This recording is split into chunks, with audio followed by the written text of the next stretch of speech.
Hello, welcome back to the channel. Today, we're diving straight into how to use UpBase for running literary events and workshops, giving you the full 2025 guide. First, log into your UpBase account. Make sure you are using a verified account to access all the features.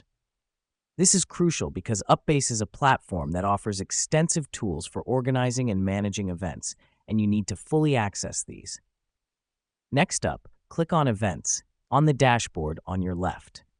This is where we'll be doing most of our organizing. The reason we do this is that UpBase has consolidated all event-related features under this tab, making the process streamlined. Now that we're there, let's create our event. Click on the Create Event button, usually located at the top right corner of your screen. This is your first step in setting up your literary event or workshop. It's important because this is where you'll input all the event details. You'll now see a form pop up.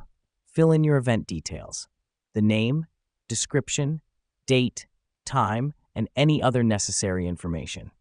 Remember, the more details you provide, the clearer it will be for your attendees. This helps us because it ensures that everyone is on the same page about what to expect at your event.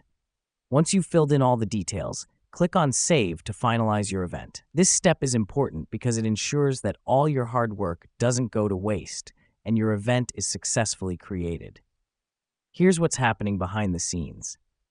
UpBase is now creating an event page for you, which you can share with prospective attendees. Finally, to run your workshop, click on the Start Event button when the time comes.